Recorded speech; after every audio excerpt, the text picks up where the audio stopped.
Welcome, and thank you for attending my presentation. What I will talk about today is the question, how can AI ecosystems be designed to support human flourishing? This presentation is based on work that I've done with a number of colleagues in the Sherpa project, and I'll say a few more things about the Sherpa project in a moment. My name is Bernd Stahl. I'm professor at the Montfort University, which is in Leicester in the UK. Before I come to the content of my presentation, let me do a quick introduction of where I'm from. So for those of you who don't know where Leicester is, you see this on the map on the left here. It's somewhere in the middle of England. And the research group that I had in the Montfort University is called the Center for Computing and Social Responsibility. We have been doing stuff around ethics and social aspects of information technology for more than a quarter of a century now. So we had our 25-year anniversary last year, and we're a reasonably big group with roughly 25 members of staff who do various things of interest in the area of ethics and IT. We have been running the Ethicom conference series since 1995, and we've got a couple of journals, and we do a number of projects. So one of these projects that I'm going to focus on is the Sherpa project. Sherpa was an EU-funded project that ran from 2018 to October of 2021. So it finished recently. And what I will do here is give you a brief overview of some of the work we've done and try to answer the question of what AI ecosystems might look like and how they can be steered. I will start by going through the logic of the project and the questions that we raised, and I will then look at some of the answers and try to summarize the findings. So the first challenge that we face when thinking about artificial intelligence is what are the issues, or what level of agreement is there on what ethical issues are and how human rights are impacted by AI. So in the project, we use the term SIS, which stands for Smart Information Systems. So smart information systems are those systems that draw on AI techniques, but that sit in a broader context, that sit within the a socio-technical, socio-economic context where AI is being used. So we use that term in the Sherpa project mostly because we felt that the AI concept was not sufficiently well defined. And again, I'll come back to that in a moment. But given that at this point, the discussion is very much around AI, and AI is the topic that people use, or it's the term that people use when they discuss these questions, we have, over the lifetime of the project, moved away from SIS and used more the concept of AI. However, the slides which are based on the project still make use of SIS. So these are smart information systems. So first challenge is, what are these things? What are the ethical implications? What are the human rights implications of these systems? And in order to answer this question, we've done a number of case studies. We've developed a set of scenarios. We've also looked at the technical side of things, in particular at cyber security questions. And we've looked at the literature around ethical impacts as well as human rights law. To give you an indication of what we've looked at, so these are the topic areas of our case studies. So the case studies in each case consisted of a number of interviews, typically in one organization. In some cases, we looked at related organizations, and we tried to find out what current companies, public authorities, or other types of organizations do when they employ such smart information systems, and how they perceive the issues that arise and how they deal with them. So we looked at government, we looked at the use of AI in agriculture, we looked at scientific research, at smart cities, we looked at applications of the Internet of Things, we looked at an insurance company, we looked at utilities, communication, we looked at retail and trade, and we also had a look at manufacturing. So we tried to get a broad understanding of what these applications of these technologies might look like. We also then tried to extrapolate a bit more into the future and focused here on topics and applications which are already there, so that none of these are completely off the wall, but which we expect to become more prevalent, more important, and more the center of attention in the next 3 to 5 years. So these are predictive policing, the use of AI in warfare, deep fakes or mimicking technologies. We looked at AI in education and autonomous vehicles. So this was the first question, is what are the challenges? What are the issues? What do we encounter? And the second step then, or the second challenge, was that we realized that even though we were a relatively large consortium, Of course, this is a much broader discussion, so we needed to understand what the broader landscape of social perceptions are. So what do people see as competing rights and interests? And for that, we reached out to stakeholders in various ways. So we had a stakeholder board that was part of the project. We did a number of interviews, we did an online survey, and we had a Delphi study to broaden our understanding of these issues. Then we also wanted to look at what are options to encounter or to address these concerns. For that, we developed what we call a workbook, which is basically a page on our website. And we looked specifically at the following options. So we looked at guidelines, both for researchers and for innovators in companies for dealing with those ethical issues of AI. We looked at regulatory options. In particular, we put some emphasis on terms of reference for a regulator. So what might a regulator of AI look like? We worked with standards bodies, we looked at standardization potential, and again, we looked at technical aspects, in particular in the area of cybersecurity. The next step then was to understand whether any of those suggestions would work, how they would work, and that we did basically through a number of focus groups. So we took our insights, our suggestions, our recommendations, and worked through them with stakeholders in various ways and in various jurisdictions to find out which of our suggestions would be most likely to work. And then we also took the next step, or we started to take the next step, and we looked at not just the normal dissemination and communication activities, which you find in most EU projects, but we also looked at other ways of engaging.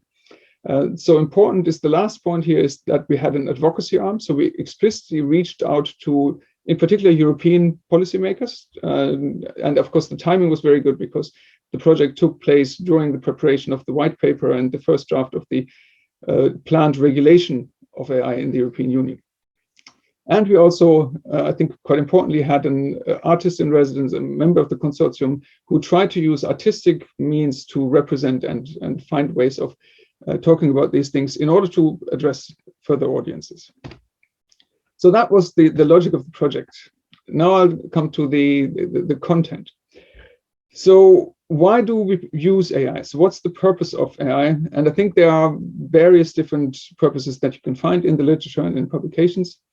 The most dominant one is around making things work better in some way. So it's creating higher levels of efficiency, it's optimizing. In the end, that often translates into profit maximization of the company using the technology. That is dominant. I think that's what you see most frequently, but it's certainly not the only reason for using AI. Another one, potentially contentious, is that of social control. So you use AI technologies in order to make people do what you want them to do. A primary example of that might be the Chinese social credit scoring system, but there are others where AI is used to exert control over people. And we contrasted those with a third one, which we called human flourishing. So this is where we think that that's one way of expressing ethical intention, to allow people to live to their potential, to live their lives as they please. Now, it's important to see that these three are not necessarily contradictory. So I'm not saying that if you promote efficiency, that's necessarily detrimental to human flourishing. In fact, it may be the opposite. But what this is about is the main purpose, the main emphasis on why an AI is being developed or being put in practice. And what we are suggesting is that human flourishing is a way of thinking and framing AI that has ethical implications, typically ethically beneficial implications. So coming back to what is AI? Now that is an important question clearly for this conference, and also for questions around regulation, around dealing with ethical concerns. So one example of a definition, this is a very policy-oriented definition. The first one here, this comes from the European Commission in the white paper, which is a very broad one as a collection of technologies that combine data, algorithms, and computing power. Or you find more academically oriented definitions such as this one, where the reference is to certain types of mental activities or activities that we typically associate with mental activities such as perception, memory, emotion, and so on. Now, this is it comes from a publication by the publisher Elsevier, who you may know as one of the biggest academic publishers in the world, who have very good access to a lot of academic publications. And they did a study to find out what does the discourse on artificial intelligence actually contain. And so the picture on the left here is the title of their publication. And it's worth looking at. It's a few years old at this point. I think it's from 2018 or 19. But they identified a number of keywords, I think 400, somewhere around, and then tried to cluster them to find out what exactly is it that people talk about when they use the term AI. And the interesting thing, or the interesting finding from this piece of research, is that there is no common core. There are several topic areas that keep recurring, but there's nothing that all references to AI always have in common. So that's a problem, because it means that AI is not a clearly defined concept, but it is sort of a family of concepts. And those include things like machine learning, natural language processing, fuzzy logic. But there is nothing at the center that all of them always cover. So what we try to do in the Sherpa project then is to look at, well, how do people use the concept in daily practice? And this really was an analysis of our case studies and the scenarios. And we asked, so how do they use this? And one family or one group of usages of the term is that of machine learning, traditional narrow AI, which is certainly at the heart of a lot of the discussion of AI at the moment. But it's not the only thing. So the other thing, the next group of users is what we would call converging socio-technical systems. So the idea is that this is where a machine learning, typically a machine learning technique, is somewhere at the core of a broader system that includes humans, but it also includes other technical systems that produce data, that go back to the world. So examples of that would be, let's say, a fraud detection system in an insurance. Now there is a machine learning core to it, but it has much broader connotations than that.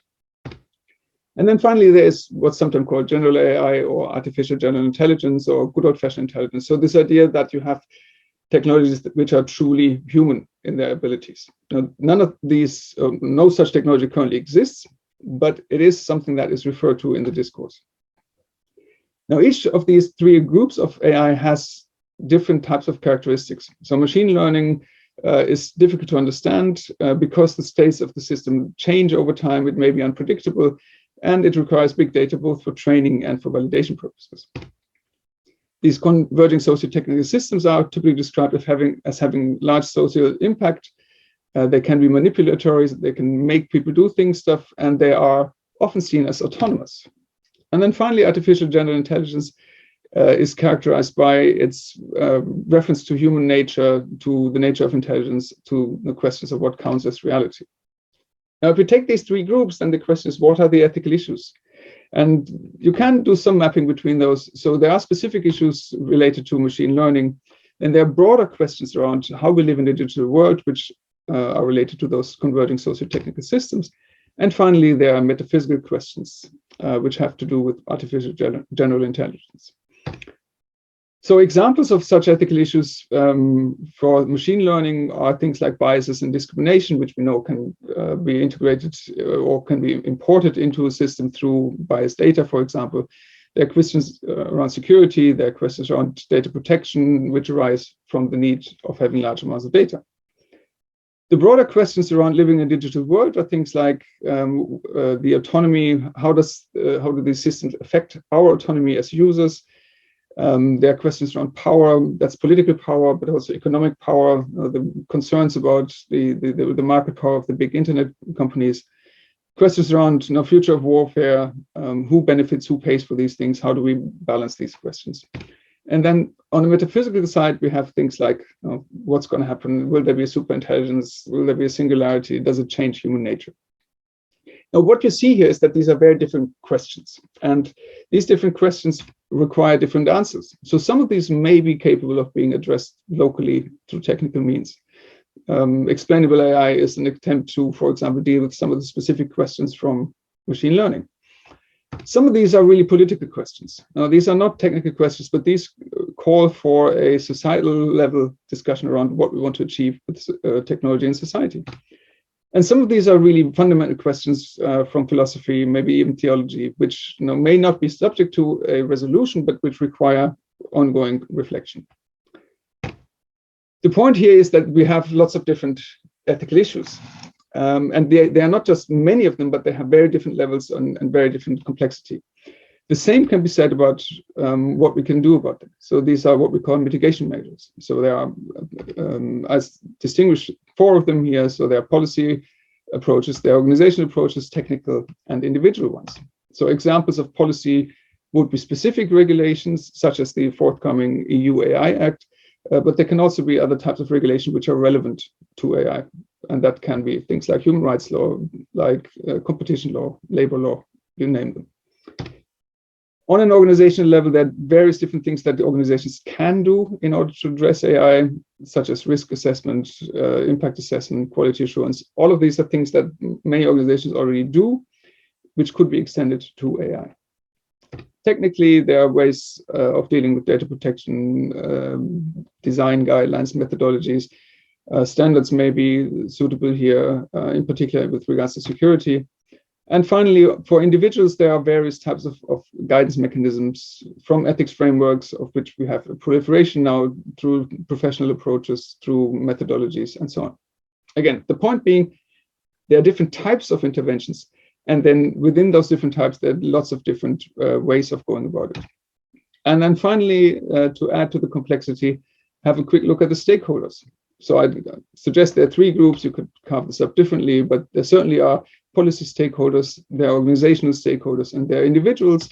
And again, you have loads of different examples of that. So you have large European or large political bodies such as the EU, but you also have national policymakers, you have funding policymakers, you have ethics bodies, and so on. There are lots of different types of organizations, including those that develop, deploy, and use AI, but there are also other organizations in this AI ecosystem and space, such as media, educators. And then finally, there are individuals who also, of course, make up those collective stakeholder groups, but they also can play individual roles as users, as activists, but possibly also as non-users. So what this leads us to is that this is a fairly complicated landscape. And there is no magic bullet which is going to take care of the ethics of AI. So this is partly to do with the epistemic complexity, but it's also to do with the changing nature of AI, the technical progress, and the fact that there are lots of already existing responsibilities that are aimed at addressing these questions. So what we need is an intelligent mix of options of interventions. And in the Sherpa project, we have suggested that it might be useful, rather than think about AI as a type of technology which is subject to a particular intervention, to take the metaphor of an ecosystem and look at what would it mean to interpret AI as an ecosystem, or even as an ecosystem of ecosystems. So the question then is, well, coming back to this idea of flourishing, how could we move towards AI as an ecosystem that promotes human flourishing? Now, in order to look at this question and to come up with an answer, we've looked at the innovation ecosystem literature, which is a fairly extensive literature, typically from the innovation studies field, and looked at how are ecosystems, innovation ecosystems in particular, described. So they have unclear boundaries. It's not necessarily clear who's in, who's out. They're open, so members can join or leave ecosystems. One of the reasons why people use the concept is that it explains change. So evolution is seen as a driver of change. Evolution can imply competition, but it can also mean cooperation, co-evolution, and mutual learning. The actors within the ecosystems are not independent; they are interdependent. So you can't just pick them up individually and work with them, but you have to look at the system as a whole. And finally, the relationship between those actors are complex. So it's very rare that you find linear relationships, simple cause-effect relationships in systems in general, and innovation ecosystems as well. So what needs to be the case for an intervention into an ecosystem to work, to have an impact? So on the one hand, it's got to be clear what exactly the ecosystem is. So it's a question of delimitation. And the delimitation in terms of AI can be a geographical. So the European AI ecosystem is probably different from the American one, probably different from the Chinese one. But it's also a conceptual and technical one. So what exactly is the technology you're talking about, and how do you conceptualize it? Secondly, an ecosystem, in order to move towards human flourishing, requires a knowledge base. So this includes the technical knowledge base, but also a conceptual and procedural one. So how do we deal with ethics? How do we understand stakeholders? What capacity has there to be in order to ensure that these questions can be successfully addressed in the future? And finally, there are questions of governance. So what governance structures exist in an ecosystem? We believe that this has to be flexible. There has to be adaptive governance. Ecosystems need to be able to learn. And the final point, which we call meta responsibility, is around how do we organize existing responsibilities in a way that the governance structures are mutually conducive. So these are the three main requirements for interventions. And around that, we have suggested our recommendations, which basically follow the same logic. So we said that there's got to be a delimitation, there's got to be governance, and there has to be a knowledge base. And then we've come up with a number of specific recommendations. So in the delimitation part, we said there needs to be conceptual clarity. So what exactly is it we're talking about? Going back to the earlier question of the complexity of the concept of AI. What exactly is the AI in question? In terms of governance, we are suggesting that there needs to be a regulatory framework, something that might look like the EU AI Act. It might be legislative framework, but there needs to be a governance structure, a regulatory framework that works. We are suggesting that there needs to be and we call it as an EU agency because we're an EU project, but the idea is that there will be a body that's sort of the gatekeeper for the discourse on the ethics of AI. And we're suggesting that on an organizational level, it would be useful to have a role in an organization, we call this here the AI ethics officer, that would look after the combination of the technical and the social / ethical / legal side of AI. With regards to knowledge, we are suggesting that it would be useful to have a baseline for what an AI impact assessment might look like. We are suggesting that ethics by design guidelines might help foster sensitivity to the ethics of AI. We're thinking that there needs to be training, education, standardization certainly has an important role to play. And we believe that there are specific security issues that need to be addressed. So these are our recommendations, and you can look them up in a lot more detail on our website. The point, though, is that these are, while they are individual recommendations, so we have 9 individual recommendations here, they should be seen in combination. So it's not good enough to just pick out one, but these are interdependent. So, for example, the limitation of the ecosystem is required in order to form the basis of the knowledge base. The knowledge base, in turn, informs what we think about the concept of AI. Similarly, governance structures may incentivize the creation of knowledge bases, and the knowledge base will inform the governance structure. Governance will need to look at what exactly are the boundaries of the system. So there are relationships between those big bubbles, and similarly, there are relationships within those bubbles. So a regulatory framework might mandate an agency, might mandate the existence of an AI ethics officer. An ethics by design approach might require training and education. It might include an impact assessment, or it might call for security. And finally, there are also relationships between those bubbles. So the creation of an AI ethics officer might call for training and education. A regulatory framework might require an impact assessment. So the point here is that we need to think about these. You can pick out any individual one of those, but in order to be successful, I think we need to look at this whole systems approach. Now, this is a different picture of the same thing. So this is the picture that you'll find on our website of the Sherpa project, where we have those 3 main bubbles and the individual recommendations that constitute them. So we believe that this approach, thinking about AI as a system, as an ecosystem, as a system of systems, is much more likely to allow us to identify and successfully deal with the ethics of AI, rather than a specific suggestion that would just address one particular aspect. If you're interested in any of this, there's a book that we've published around this. This is available open access, where all of these ideas are developed in a lot more detail. And with that, I thank you very much for your attention.